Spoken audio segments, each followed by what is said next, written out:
everyone, Donna McElvaney here, and I am so excited because this is like my first video in like months. So typically you guys usually like see my hands and like a nice towel and like my crochet stuff, but today we're changing it up a bit and we're gonna do some cooking. Not sure yet what to call it, call this new cycle of videos and stuff, but we've been really working on getting me better. And so a lot of people have requested some videos on cooking and stuff and what to do. So my husband, he doesn't want to show his face either, but he's a chef. So he's going to also be talking through this stuff. And so we're going to go ahead and get started. These are healing foods to help us get better and to make our bodies well. So we'll go ahead and get started. Okay, so we're like she said, we're using all healthy ingredients. This right here is coconut oil. When we get a little time here as things are cooking, I'll talk more about the different ingredients. It is a solid at room temperature, so I'm going to be using about 2 tablespoons or so. I'm not the greatest on measurements. I just kind of throw stuff together, throw it in. Our goal, as with a lot of folks, is we're busy. We don't have a lot of time to cook. We're just trying to get some stuff done in a hurry. Since we don't have a lot of time, a lot of weeks I cook 3-4 different things all on a day off. Things that stay good in the fridge for a good long while. We just let, then eat off those up for several days. So, fortunately, we've got the ability to do that. Here, in this particular thing, we're just letting this oil get melted and hot. Simply, we're just going to use some aromatics first. We got some onions, some celery, and bell peppers. All right, now some people can't do bell peppers, so because they're nightshades. So you can always take these recipes and just kind of do with it what you can. If you can't do it, then that's okay too. Then you can just cut that out. You don't have to like throw out the whole recipe. Just cut out certain ingredients that you can't do. Okay, another important step to this is go ahead and salt your vegetables right now. Again, if you've got salt issues, high blood pressure, make the adjustments as you need to. So we're going to let these start to soften up, let them get some, we don't necessarily want them to get color and brown, we just want them to soften and wilt down a little bit. If they get too charred and brown, then you don't want that in the soup so much, but you do want them nice and tender. So we're going to let those cook a minute and talk about a few other things while those are going. I did talk about the coconut oil. This does not taste like like you're biting into coconut, so don't think this is like a coconut pie or something like that. It is just a really good oil. It's a healthy oil. It's got a high smoking point, so you can cook on high heat with it without causing any problems. If you want to use it in baking things, that's great too. You'll just want to melt it first, and you can just melt it in a hot water bath. It'll melt that down just fine. So it's a great product. There's a bunch of different brands, obviously, so just find one that works for your budget.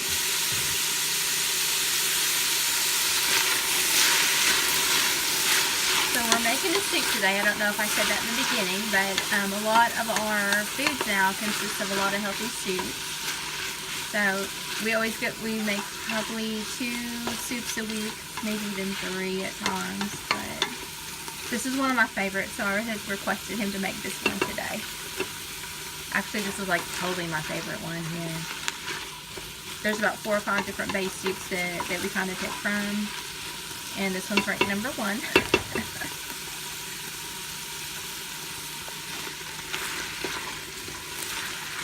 So these are starting to soften down. You can see, maybe you can see in here, I don't know with the steam.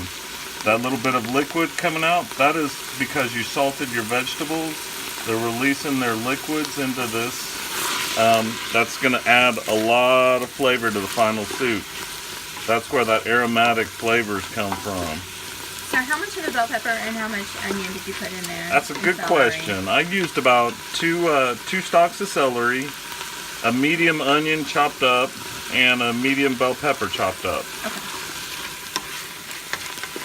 Honestly, this is the first time I've actually watched him make any of the soups, really. So I really didn't even know how much he puts into them. He does all my cooking. I'm pretty spoiled.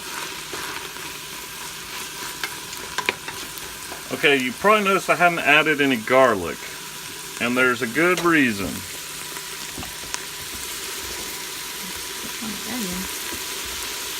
I will add garlic, but I don't want to add it right when I start the other aromatics, because the garlic can burn really easy. It only needs like 40 seconds, and it'll get all its flavor out and get happy all in there. If you let it cook longer than that, you'll start, it'll get a bitter taste, and you don't want that. So it does not take long once you add the garlic.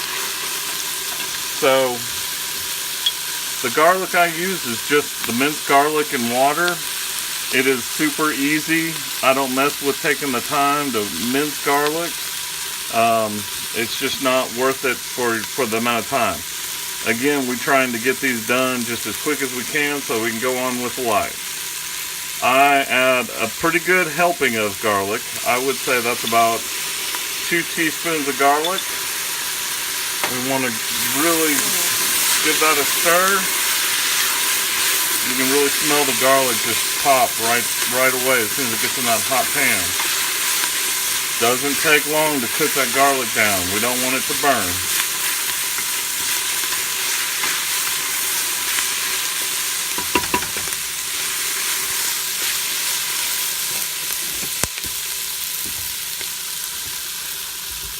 Now, since this is a soup, obviously we want to add some water.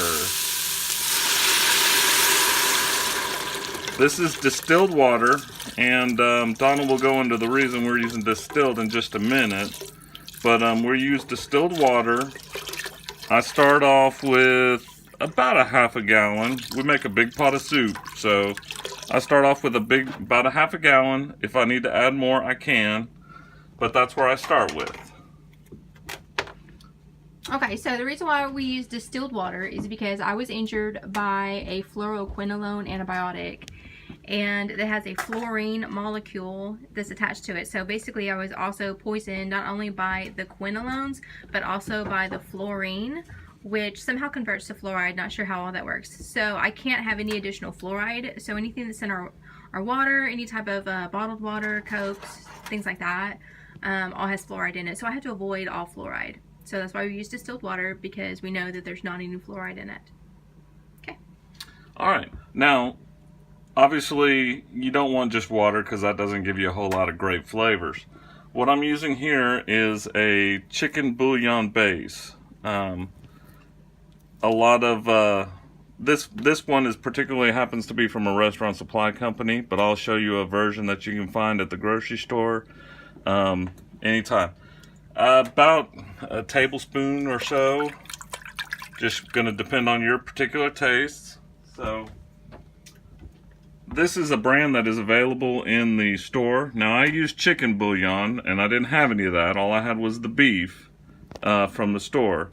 So obviously in the soup we want to use the chicken, but this Better Than Bouillon is a brand that is available in the store.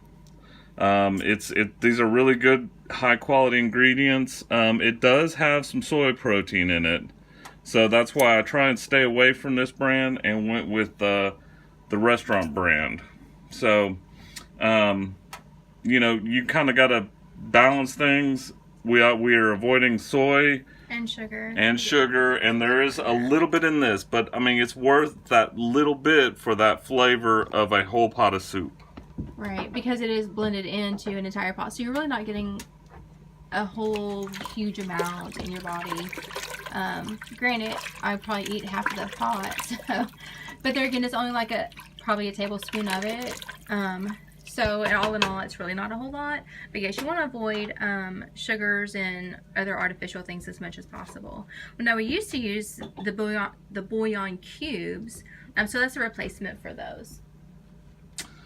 Okay, at this time, I usually add my zucchini squash. I've cut them in little half moons, about a 1/4 inch. Is this a full zucchini? It is a full zucchini. It's not a great big monster one, so I would say it's a medium zucchini. Okay. Chopped up. I don't add it with the other vegetables because it'll break down so much more and quicker. So I just like to add it now, let it boil, and soften it up in the hot water. I love zucchini. Like, we do zucchini. He does zucchini in all of our soups. It's healthy and it's great, and surprisingly enough, I'm so excited because we actually find them year-round. So that's awesome. And the next step is I use a big 28-ounce can of diced tomatoes. We use the organic if we can find them. Organic if we can find them. If we can find it. It's just, I don't know. If we can't find organic, we just have to go with what we have. And a lot of the ingredients that we do get, you know, some things aren't quite Floxy approved. That's what people damaged by fluoroquinolones, they're all called Floxies. Not everything that we use is Floxy approved, but it's working. Like, no matter that, oh no, you're not supposed to have that, well, it's still working for us, and like, my body is still healing, and I've recovered greatly through diet and through Jesus, and so it's been really awesome. Okay. All right, got to get some seasonings in there. We just use Italian seasoning. This jar is like 100 years old. It is so old. You know, it's okay. It's honestly, it's almost 10 years old because I remember when I bought it. We use it all the time. I use a hefty amount. I just, if it's a fresher jar, maybe I wouldn't need quite so much. But I want some good Italian flavor coming in here. I never did mention the soup that we're making today. It's a paleo version of minestrone, and that's kind of basically it's a lot like minestrone, but minestrone has other things in it that Floxies can't have. So it's very good for you. It's a very healthy version of minestrone. All right, the next thing I like to add is white pepper.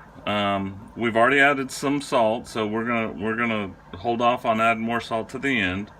I like white pepper. It's usually a finer grain. I mean, it's a powder. It's much finer grain than your black pepper. I think it's also got a little bit of a more subtle flavor. So, you know, I don't go crazy. Just enough to be hidden in there, I guess. And the last real big seasoning part to this is some bay leaves. Now, what do bay leaves do? Bay leaves, hang on. So I add about 3 bay leaves in there, and we'll get those stirred in. So bay leaves, you know, they're not something you eat, but all the flavor comes out of that leaf. It's very aromatic. Just adds a deep flavor to soups and stews and things like that. And so they'll just kind of steep in there, and just, you know, everything kind of gets happy. So wish we could speed this up because, you know, soups do take a little time to get going. But surprisingly, this one doesn't take that long. I mean, we are literally over halfway done with the whole time period that it takes. So you can see, you know, the zucchini and all that in there. The last thing is some cooked boneless, skinless chicken breast that I've diced up. What I do, folks, is like I said, we try and do it in a hurry. So when the day I choose to cook, I go ahead and buy the big family pack of those I go ahead and boil them or grill them, whichever way I'm going to use them. And then they're just ready to be chopped up and thrown in soups or stews or whatever else we might be making. So, you know, stir fry, whatever. Really easy. It's already ready to go. This is about, what, 3 cups of chicken maybe? It's a healthy batch of chicken. I mean, we're not talking about just a little bit of chicken flavor here. We're talking a healthy chunk of chicken. So is that like 2 or 3 big chicken breasts? It was about 2 of the big chicken breasts. 2 of the big ones? Okay. So, you know. Was there like 4 in that package? Did you chop up 4 of them today? Yeah, I think so. Okay, so that was about 2 of them because I'm looking over at, he's got more chicken over on the table. That's all chopped up too. So, you know, like I said, we're making a big pot of soup. We're not done yet. So, I like it, you know, I like a hearty soup. I don't... If you're stuck eating soups all the time, like I have been, you definitely want them to have a bunch of different flavors and to have some substance to them. Okay. Okay. Just a couple more ingredients left, and then it's just a matter of time. All right. Got just some cut green beans. 2 cans of them that are drained. You know, whatever brand. And the last is I just use a can of sliced carrots. Again, drained. Just, you know. I like fresh carrots chopped up, but we do what we can do. And we're also talking time here, because, you know, if I sat there and had to cut more vegetables, and takes more time. Yeah. So I give him a lot of leeway on that because he does so much for me. So you can see this has come up to a very thick, hearty stew. Yeah, it's very good. And this is a good sized stock pot here.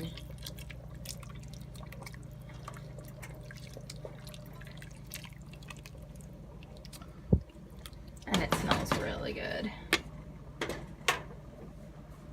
So we're gonna let this get all the way up to a good heat here. I would normally get this up to a pretty good, you know, nice and hot, and let it simmer at this point for a little bit, you know, 15 minutes, just to get all these vegetables good and softened. And the bay leaves and stuff. Yeah, get all the bay leaf and everything in there mixed up and happy.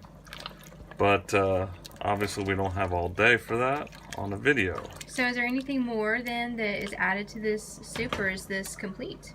I do have one more thing I like to add to this, and